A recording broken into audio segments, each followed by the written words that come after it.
Hi everyone. I want to talk some more about 3D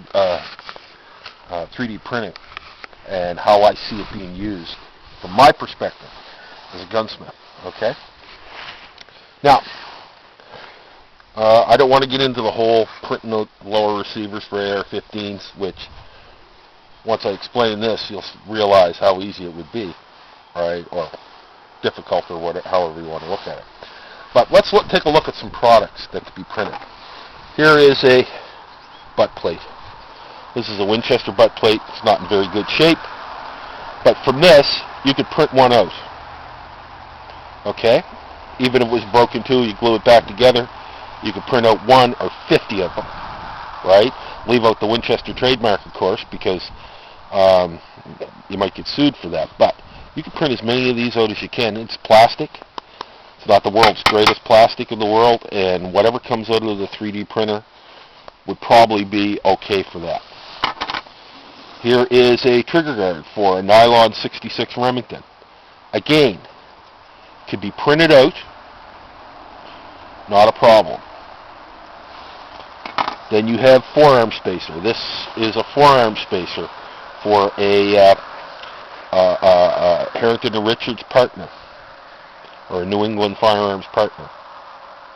Right, but you can still buy these, so they're still being manufactured. But here's one. This is a steel forearm spacer for a Cooey, or a Winchester Cooey Model 840, right? And these are impossible to get in steel. You can get them in plastic. You can actually modify one of these into one of these with a little bit of work. You got to cut that little slot in there, and you got to shorten these ends, shorten these arms. But you could make that out of plastic if you wanted to. Now, where it really gets cool, always wanted to make a Mauser? You could take this. This is a Mauser 98 receiver that's been sporterized, right? And you could make one of these in plastic, or in foam, or in wax, and take it to somebody who can do lost wax casting in steel, and then you cast it, heat treat it correctly, you've got your own Model 98 receiver, right? Lee Enfield number 4 receiver. Okay? You could manufacture one of these. Print it out. This is actually a Savage. Look at that. U.S. property. Right? This is a Lend-Lease receiver. You could actually make this. And,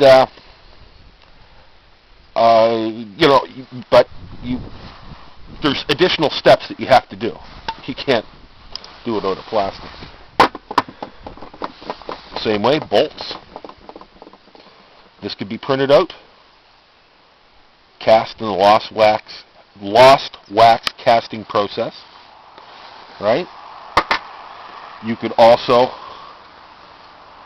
every gunsmith I know has some of these Remington forearms there. These could be rebuilt.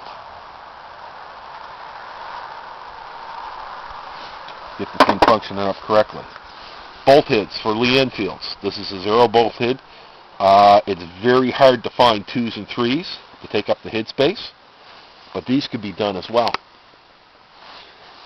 Now, what I'm talking about here is certain things can be done as is. The plastics. You print them, you take them off the printer, ready to install. But if you use the printer as a pattern maker, so you want to make these in aluminum or steel or brass, you print these out and you make the pattern so that you can cast them. Right? Now, these things could be easily made. These could be easily made in aluminum as well as this. Right? Anybody who can cast aluminum, and then going, Buddy who was doing the AR, if he had to use the printer to make the pattern and then cast it in aluminum, would have been a whole different story.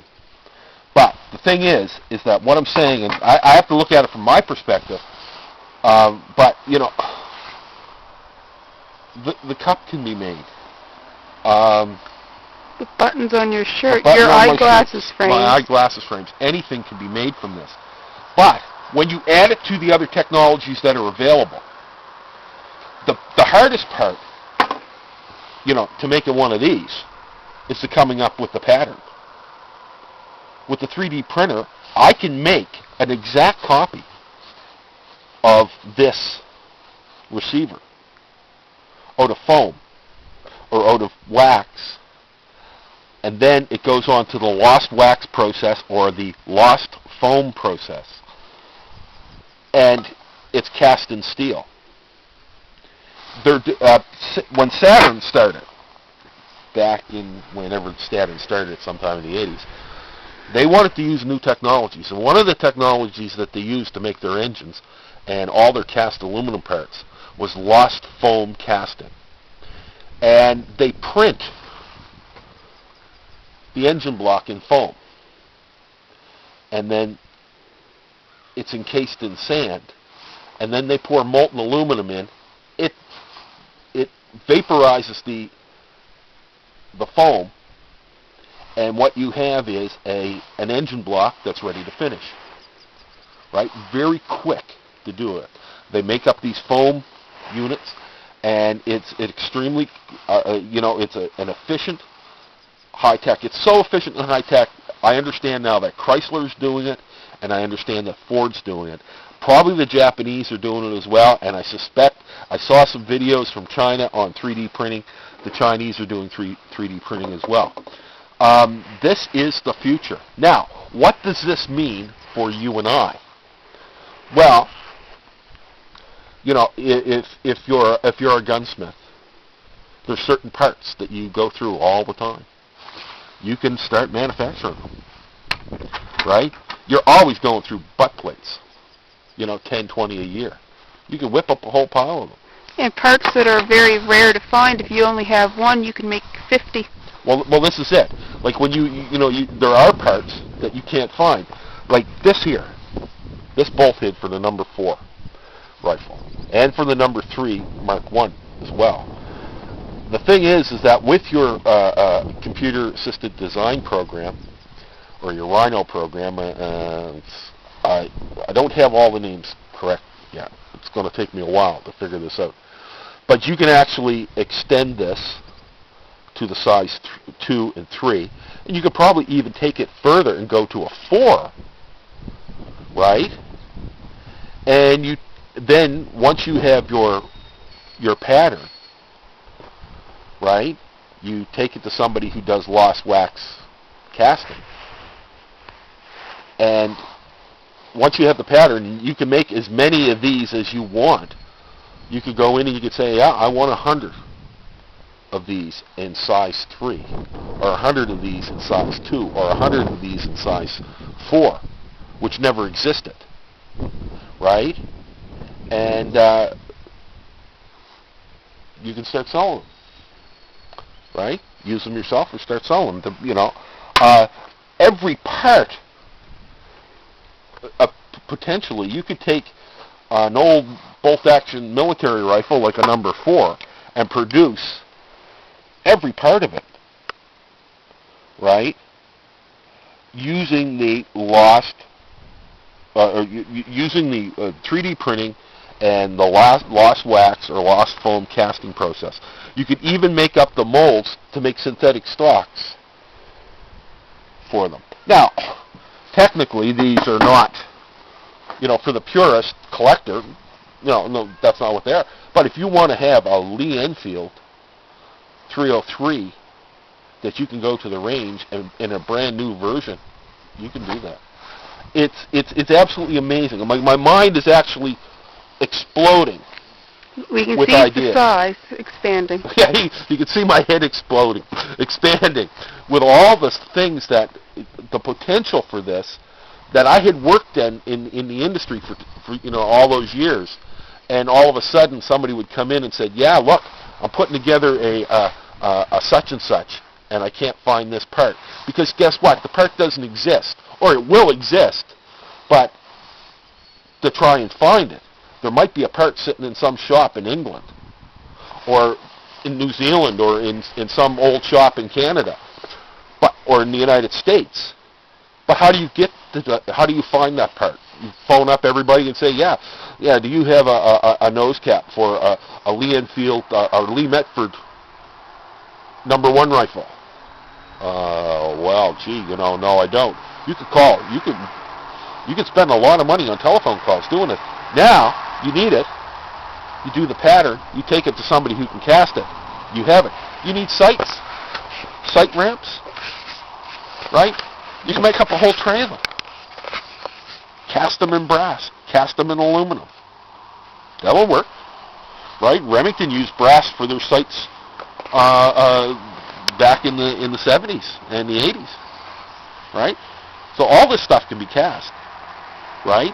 Or you can make it on CNC machines. During the Second World War, like when you talk 3D printing, it's layers, right? They go and they build stuff in layers. But during the Second World War, like the Americans, and I mean so innovative, right?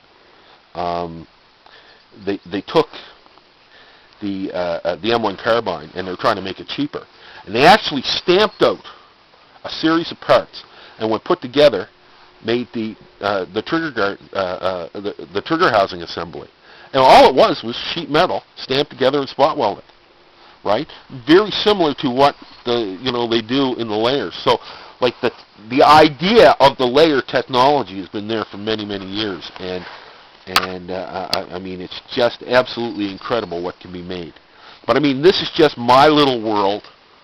What I could see, like I could just imagine at some point in the future having a number of Mauser receivers made up with my name on them, right? Or Enfield receivers made up with my name on them, right? And do it within the law. I mean, I'm manufacturing a part, right? So I'm going to do it within the law, right? But the thing is, if it's done correctly, and you use all the technology that's out there, from lost wax casting to lost foam casting to CNC machining, you get the pattern, you get the design.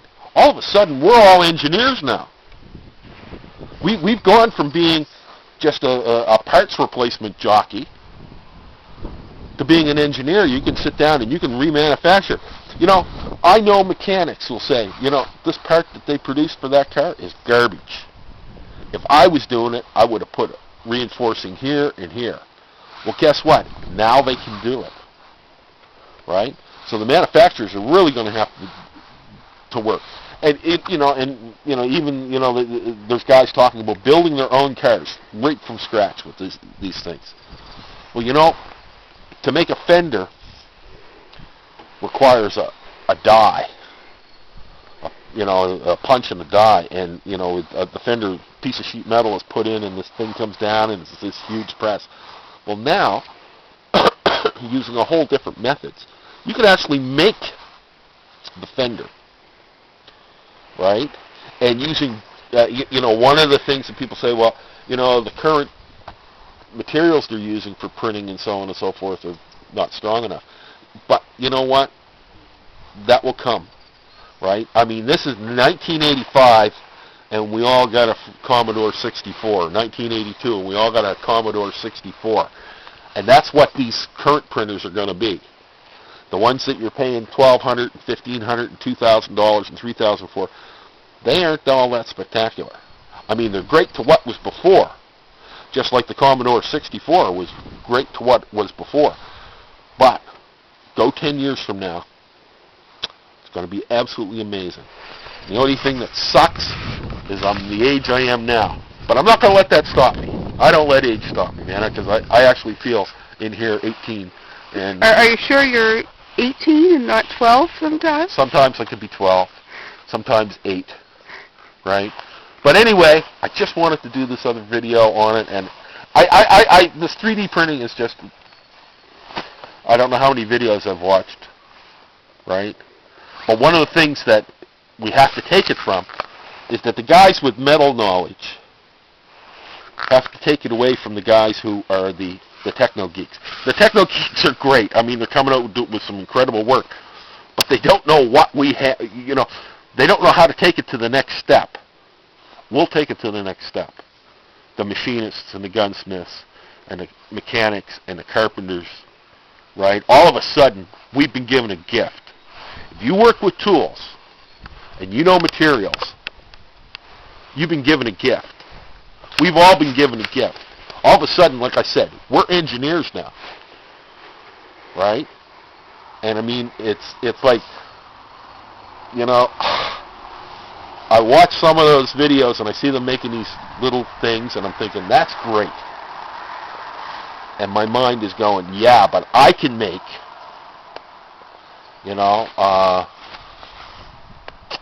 need an oddball socket, print it up, take it and cast it, right? You got an idea for a tool?